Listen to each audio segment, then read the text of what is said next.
26,000 শিক্ষক শিক্ষাকর্মীর চাকরি বাতিল, কলকাতা হাইকোর্টের নির্দেশ বহাল সুপ্রিম কোর্টে। আর এই চাকরি বাতিলে একেবারে কান্নার রোল, কান্না হাহাকার এই মুহূর্তে। শিক্ষায় আশঙ্কা, এসএসসি চাকরি বাতিল মামলার রায় ঘোষণা প্রধান বিচারপতির বেঞ্চে। হাইকোর্টের পর সুপ্রিম কোর্টেও 26,000 চাকরি বাতিল। রাজ্য ও চাকরিহারাদের আর্জিতে সাড়া নয়, একমাত্র সোমা দাসের চাকরি বহাল। মানবিক কারণেই ক্যান্সার আক্রান্ত সোমা দাসের চাকরি বহাল। এসএসসিতে 8,000 অযোগ্য, ওএমআর কারচুপির র্যাঙ্ক জাম্পে চাকরি 4,327 জনের। এসএসসির সুপারিশ ছাড়াই চাকরি 2,823 জনের। কথা বলবো প্রতিনিধি অর্ণবের সঙ্গে। অর্ণব, এর পরে আর কিছু করার আছে আইনগতভাবে? দেখো, আইনগতভাবে আরো একটি আইনি পথ রয়েছে, যেটাকে রিভিউ পিটিশন বলা হয় বা কিউরিটি পিটিশন বলা হয়। এই রিভিউ পিটিশন যে রায়টি আজ সুপ্রিম কোর্ট দিল, সেই রায়টা পড়ে দেখবে সব পক্ষ, এবং এক্ষেত্রে যারা চাকরি হারালেন যোগ্য অযোগ্য প্রত্যেকটি রাজ্য এসএসসি সবাই, এবং সেই রায়ের মধ্যে কোনো অংশ যদি পুনর্বিবেচনা করার মতো জায়গা বা স্কোপ থেকে থাকে, সেটা আরেকবার সুপ্রিম কোর্টের কাছে যাওয়া যায়।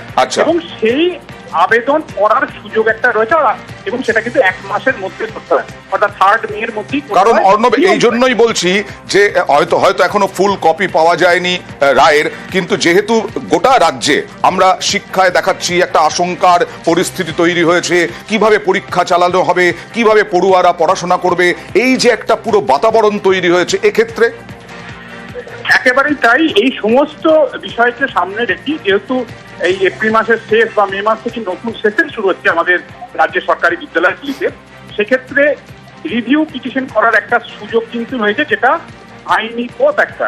সেই পথের সুযোগ এখন এসএসসি, রাজ্য বা মধ্যশিক্ষা পর্ষদ বা চাকরি হারারা নেবে কিনা সেটাই দেখা, কিন্তু আইনি পথটা খোলা রয়েছে। তবে অভিজ্ঞতা বলছে, আইনজীবীরা অধিকাংশ বলছেন, এক্ষেত্রে রিভিউ পিটিশন করে লাভ কিছু হবে না। কারণ আর্টিকেল 14 এবং আর্টিকেল 16, অর্থাৎ 14 এবং 16 নম্বর সংবিধান যেভাবে ভায়োলেশন হয়েছে বলে হাইকোর্ট রায় দিচ্ছিল, সেটাকে যেভাবে সুপ্রিম কোর্ট আপহোল্ড করলো, অর্থাৎ পাবলিক এমপ্লয়মেন্টে আনইকুয়ালিটি হয়েছে, অর্থাৎ সামঞ্জস্য ছিল না, এই জায়গাতে সুপ্রিম কোর্টের হাতও বাঁধা। কারণ আমি আসবো এই সম্পর্কে আরো বিস্তারিত তোমার কাছ থেকে জানবো। ফিরদৌস শামীম আইনজীবী, তিনি জানাচ্ছেন কেন বাতিল হলো 26,000 চাকরি। বাগ কমিটির রিপোর্ট, সিবিআই এর রিপোর্ট একেবারে দিক নির্দেশ করেছে কিভাবে দুর্নীতি হয়েছে। ফলে বাগ কমিটির রিপোর্ট, সিবিআই এর রিপোর্ট আসার পরেও এসএসসি বোর্ড এবং সরকারকে সুযোগ দিয়েছিল, শুধু কলকাতা হাইকোর্ট নয়, সুপ্রিম কোর্টও ইভেন সেই সুযোগ দিয়েছিল। সুপ্রিম কোর্টের সামনে তাদের রিটেন সাবমিশন যদি দেখেন, 3টে আর্টিকেল 12 অথরিটি, সরকার, বোর্ড এবং এসএসসি, 3 জনে 3 রকম তথ্য। একজন বলছে 5,485, একজন বলছে 5,189, একজন বলছে 4,327। এসএসসি এবং মধ্যশিক্ষা পর্ষদের যদি তথ্যটা মিলে যেত, তাহলে কি একটা কোনো অযোগ্য বাছাই করা, চিহ্নিত করা যেত? অবভিয়াসলি, যদি দেখুন 3টে জিনিস হলে এটা সম্ভব হতো। এক, যদি মিরর ইমেজ রাখতো। দ্বিতীয় হচ্ছে, যারা যদি সঠিক তথ্য দিত এবং নিয়ম মেনে যারা যদি নিয়োগ করত। নিয়ম মেনে নিয়োগ করলে তো এটা বাতিলই হতো না। গত কয়েক ঘন্টায় আমরা দেখাচ্ছিলাম অর্ণব, যে বিভিন্ন স্কুলে, বিভিন্ন জেলা, ধূপগুড়ি থেকে আরম্ভ করে মুর্শিদাবাদ, দুর্গাপুর, বিভিন্ন জায়গায়, বর্ধমান, কুলতলি, এই সমস্ত জায়গায় স্কুলগুলোতে চাকরি হারা যারা স্কুলে এসেছিলেন, কাঁদতে কাঁদতে বেরিয়ে গেলেন, তারা প্রশ্ন করছেন যোগ্য অযোগ্য সব তো একাকার হয়ে গেল, কেন আলাদা করা গেল না? তারা দাবি করছেন তারা তো যোগ্য, তাদের চাকরি কেন গেল? এই প্রশ্নটা তারা করছেন। কোনো উত্তর অর্ণব? দেখো, তৎকালীন প্রধান বিচারপতি ডিওয়াই চন্দ্রচূড়ের বেঞ্চে যখন মামলা যায়, তিনি সুযোগ দিয়েছিলেন আর্টিকেল 12 অথরিটি হিসেবে যারা প্রকৃত মেধাবী শিক্ষক বা কর্মচারী, শিক্ষক কর্মচারী বাছার দায়িত্বে ছিলেন এসএসসি, মধ্যশিক্ষা পর্ষদ এবং এর সঙ্গে রাজ্য সরকার, সিবিআইকে। কিন্তু এই 4টে অথরিটি কেউই ঐক্যমত্যে আসতে পারেনি চিহ্নিত অযোগ্য চাকরির সংখ্যা কত। সাংবিধানিক আদালত যে সুযোগটা দেওয়ার নয়, যদি ত্রিপুরার উদাহরণ দেখো, যেখানে 10,000 চাকরি অনিয়মের কারণে বাতিল করেছে এবং বারবার রিভিউ পিটিশন হয়েছে, সেটা কিন্তু খারিজ করেছে। কাজে সুপ্রিম কোর্টে যেটা সেটের ল, যেটা ইতিমধ্যেই প্রতিষ্ঠিত সত্য আইনগতভাবে, সংবিধানের 14 এবং 16 নম্বরের ভায়োলেশন করে কোনো পাবলিক এমপ্লয়মেন্ট হতে পারে না, সেটা যখন ঘটেছে, এখনো পর্যন্ত অ্যাডমিটেড ফ্যাক্ট সুপ্রিম কোর্টের কাছে তথ্যর ভিত্তিতে। কারণ এসএসসি, মধ্যশিক্ষা পর্ষদ, রাজ্য এবং সিবিআই তারা যে রিটেন স্টেটমেন্ট, রিপোর্ট, হলফনামার আকারে দিচ্ছে, সেখানেই তো তথ্যগত ফারাক। অর্থাৎ 4,327, রাজ্য বলছে সিবিআই চার্জশিট আমরা মেনে নিচ্ছি 4,327 হ্যাঁ। অযোগ্য চাকরি, এর বেশি নয়। কিন্তু যারা চাকরি বাছাইয়ের দায়িত্বে ছিল, এসএসসি বলছে 5,485, 5,189 এর সংখ্যার কথা বলছে মধ্যশিক্ষা পর্ষদ।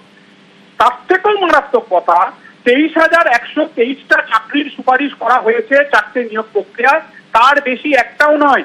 এসএসসি হলফনামা দিয়ে সুপ্রিম কোর্টে জানাচ্ছে, অথচ মধ্যশিক্ষা পর্ষদ বলছে না না না না, 25,844টা চাকরির সুপারিশপত্র তাদের হাতে রয়েছে, তাই 25,844টা চাকরির নিয়োগপত্র তারা দিয়েছে।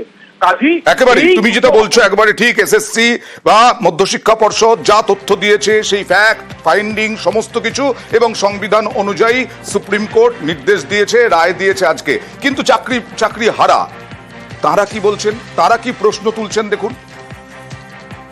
হিয়ারিংটা একদম যেটা শুনেছি স্পষ্টভাবে, সেখানে সিবিআই অর্থহীনভাবে বলেছে যে দুটো সেট অফ ডেটা, একটা ডেটার উপর ভরসা করে কিন্তু কোনো কিছু সাবমিশন সিবিআই করেনি। তারা বলেছে সঞ্জয় বংশালের বাড়ি থেকে আমরা কিছু ওএমআর পেয়েছি, সমস্ত কিছু উদ্ধার করেছি, আর আরেকটা ডিলিট হয়ে গেছিল, সেই ডিলিটেড ভার্সনটাকে আমরা ডেটা রিকভারির মাধ্যমে পেয়েছি। 2 সেট অফ ডেটা আমরা ম্যাচিং করেছি এবং হ্যাশ ভ্যালু ম্যাচ করে গেছে। তাহলে এই রকম একটা ব্যাপকভাবে তদন্তের পর সেন্ট্রালের একটা অথরিটি যে ইনভেস্টিগেশনটা করেছে, এটা কিন্তু রাজ্যের কোনো অথরিটি নয়, এটা সেন্ট্রালের অথরিটি, তাহলে তার তদন্তের খামতি থাকবেই বা কেন?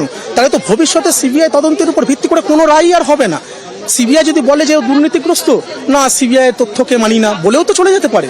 তাহলে আমি সিবিআই এর উপর যদি ভরসা রাখতে না পারি, তাহলে আমি কার উপর ভরসা রাখবো? অর্ণব, পুরোটা শুনলে তুমি।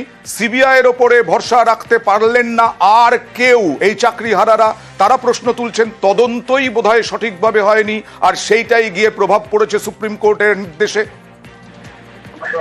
দেখো, চাকরি হারানোর পর যে মানসিক অবস্থা, একেবারে তাদের ন্যায়সঙ্গত বা যুক্তিসঙ্গত তারা যুক্তি দিচ্ছেন। কিন্তু সিবিআই এর কে বলা হয়েছিল তদন্ত করতে, এই করাপশনটা খুঁজে বার করতে, দুর্নীতির শিকড় কতটা গভীরে। ঠিক। সিবিআই তদন্তেরও থেকেও যেটা গুরুত্বপূর্ণ, এটা আমরা হয়তো ভুলে যাচ্ছি বা মনে করতে পারছি না। যে ব্যক্তি এই নিয়োগ দুর্নীতি মামলার সব থেকে বড় পেরেকটা ঠুকে দিয়েছিলেন, তিনি এই মুহূর্তে উড়িষ্যা হাইকোর্টের প্রধান বিচারপতি হরিশ ট্যান্ডনের ডিভিশন বেঞ্চ সিবিআই তদন্ত স্থগিত করে দিয়েছিল। বিচারপতি অভিজিৎ গঙ্গোপাধ্যায় সিবিআই তদন্তের নির্দেশ।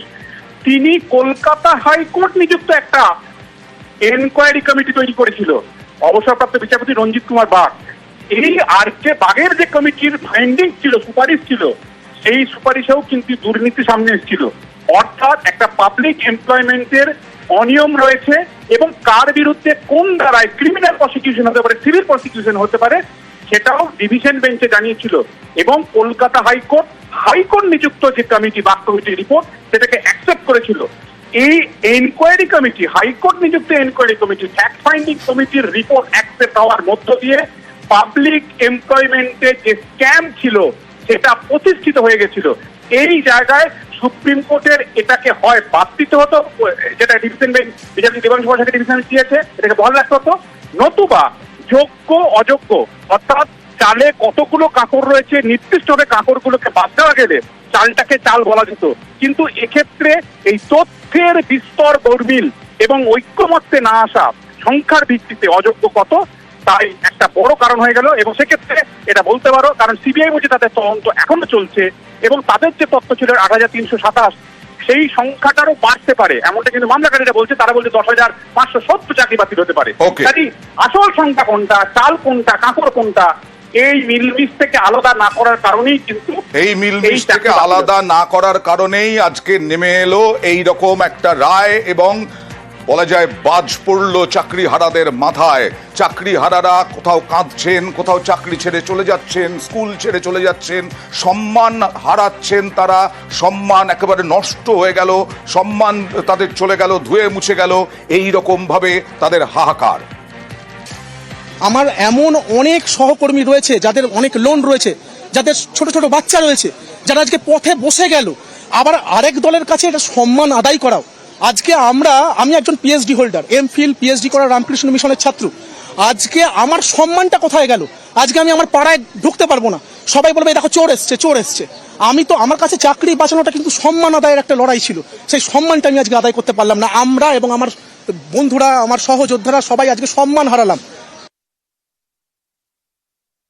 কোনো দুর্নীতির সাথে আমরা কোনোভাবেই জড়িত নেই। সিবিআই যে তালিকা জমা দিয়েছে সেখানে আমাদের কারোর নাম নেই। আমাদের ওএমআর শিটের কপি আমাদের আছে। আমরা জানি না, আমার হয়তো সুসাইড করতে হবে। আমার ছোট 3 বছরের বাচ্চা আছে, আমার পরিবার আছে। এইরকম ভাবেই হতাশা নেমে এসেছে চাকরি হারাদের মধ্যে। অর্ণবের সাথে কথা বলবো। অর্ণব, যোগ্য অযোগ্যদের বিশেষ করে 12% সুদে বেতন ফেরত দিতে হবে, এই বিষয়টি কিভাবে ঠিক হলো? দেখো, সুপ্রিম কোর্ট জানিয়েছে এখন পর্যন্ত আদালতের নথিতে উঠে আসা চিহ্নিত অযোগ্য যারা, তাদের হাইকোর্টের নির্দেশ মতন 12% সুদ সহ বেতনের টাকা ফেরত দিতে হবে। এখন এই প্রশ্নটা আসবে, অযোগ্যের সংখ্যা কত? হ্যাঁ, সিবিআই রিপোর্ট অনুযায়ী সংখ্যাটা 8,327 হওয়ার কথা। সেই সংখ্যাটা আরো বাড়তে পারে, মূল মামলাকারীরা বলছেন। এবং এক্ষেত্রে প্রকৃত সংখ্যাটা কি সেটা সুপ্রিম কোর্টের রায়ের কপি সামনে আসার পরে বিষয়টি স্পষ্ট হবে। এবং এই প্রশ্নটার পাশাপাশি উঠে যাচ্ছে, যদি এই চিহ্নিত অযোগ্য হয়েই থাকে তাহলে কেন যোগ্য অযোগ্য আলাদা করা গেল না? ঠিক। এক্ষেত্রে সুপ্রিম কোর্টেও কিন্তু এই বিষয়টিও আসে, অর্থাৎ এই 8,327 যেটা হাইকোর্টের রায়ের কপি বা সিবিআই দেওয়া রিপোর্টকে সামনে রেখে চিহ্নিত অযোগ্য বলা হয়েছিল, সেই সংখ্যাটার যে জাগলারি সেটা সুপ্রিম কোর্টে আরো চরমে পৌঁছে গেল। এবং সেখানে সিবিআই 8,327 সেখান থেকে অল্প বিস্তর তারা চেঞ্জ করলো, প্লাস তারা বললো ইন্টারভিউ মার্কসও গন্ডগোল হয়েছে, যেটা নতুন বললো সিবিআই সুপ্রিম কোর্টে। এছাড়া 8,307 মধ্যে আটকে রইল না, সেটা কম বেশি আরো হতে পারে। অন্যদিকে এসএসসি যেটা হাইকোর্টে ডিভিশন বেঞ্চে রায়ের সময় তারা এফিডেভিট দিয়ে বলেছিল 4,327টা অযোগ্য চাকরি, তারা সুপ্রিম কোর্টে রিপোর্ট দিয়ে বলছে বা হলফনামা দিয়ে বলছে সংখ্যাটা 4,327 নয়, সংখ্যাটা 5,485 হবে। এই যে লাফিয়ে লাফিয়ে অযোগ্যের সংখ্যা বাড়া, আদতে অযোগ্য কত এই সংখ্যাটা না জানার কারণেই হঠাৎ করে এক নিকষ কালো অন্ধকার এই সমস্ত ছেলেমেয়ের মুখে, যারা শিক্ষক ছিলেন, যারা স্কুলের কর্মচারী ছিলেন, গ্রুপ ডি কর্মচারী ছিলেন, সত্যি এবার কতজনকে টাকা ফেরত দিতে হবে তাহলে সেটা কিভাবে ঠিক হবে?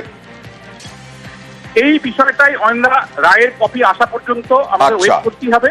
যেহেতু সিবিআই এর কাঁধে দায়িত্বটা এখনো রয়েছে এবং তারা এই ইনভেস্টিগেশনটা কন্টিনিউ করবে, সেক্ষেত্রে এই তথ্যগত বিষয়টাই সেখান থেকে হয়তো স্পষ্ট হবে, তার কোনো পর্যবেক্ষণ আছে কিনা রায় কপি দেখতে হবে। তবে আর একটা বিষয়, এই চিহ্নিত অযোগ্যরা কিন্তু নতুন করে পরীক্ষায় বসতে পারবে না, তারা কিন্তু বাদ যাচ্ছে, তাদের আর কোনো পরীক্ষায় বসার জায়গা নেই, পাশাপাশি বেতনের টাকাতে ফেরত দিতে। আমি আসবো অর্ণব। এই আইনজীবী গোপা দাস তিনি কি বলছেন এই টাকা ফেরত নিয়ে একবার দেখাবো, তারপরে আবার তোমার কাছে একটা সাধারণ প্রশ্নে যাব। নির্দিষ্টভাবে চিহ্নিত হয়ে গেছে যারা টেন্টেড ক্যান্ডিডেট, তাদের কিন্তু ওই টাকার অ্যামাউন্টটা ফেরত দিতে হবে। কিন্তু যারা কিনা নির্দিষ্টভাবে চিহ্নিত হয়নি বা ধরুন যাদেরকে চিহ্নিত করা যায়নি, তাদের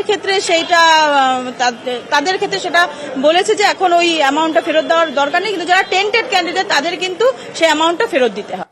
আইনজীবী গোপা বিশ্বাসের বাইট আমরা দেখলাম অর্ণব, কিন্তু বিষয়টা হচ্ছে যে যদি এরপরে সিবিআই ঠিক করে দেয় যে এই কয়েকজন হচ্ছে অযোগ্য, তাদেরকে সুদসহ টাকা ফেরত দিতে হবে, তাহলে যোগ্য অযোগ্য মানে অযোগ্য যারা তারা তো হয়েই গেল, নির্দিষ্টভাবে সিবিআই বলেই দিল, তাহলে যোগ্য যারা তারাও তো ঠিক হয়ে গেল।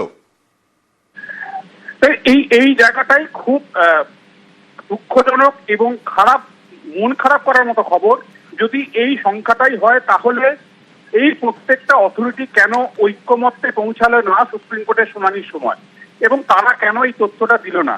যেমন একটা তথ্য আমি তোমায় জানাই অয়ন্দা, এই মামলার শুনানি চলাকালীন একটা বিষয় সামনে এসেছিল, প্রায় কয়েক হাজার চাকরি পেয়েছিল যারা এই নিয়োগ প্রক্রিয়াতেই বসেনি, তাদের প্যানেলেই কোনো নাম ছিল না, তারা চাকরি পেয়েছে, এরকম কিছু ধারণা এসছে। এবং প্যানেলে নাম নেই, নিয়োগ প্রক্রিয়ার মধ্যে শর্টলিস্টেড হয়নি, তারাও চাকরি পেয়েছে, তারা তো চিহ্নিত অযোগ্য, তাদের বাদ দিতে হয়তো সমস্যা হবে না। কিন্তু এই ওএমআর এবং হাই জাম্প করে যারা চাকরি পেয়েছে, র্যাঙ্ক জাম্প করে যারা চাকরি পেয়েছে, তাদের সংখ্যাটা কি করে এখন নির্ধারিত হয়, সুপ্রিম কোর্টের রায়ের কপি হাতে পাওয়া পর্যন্ত অপেক্ষা করতেই হবে।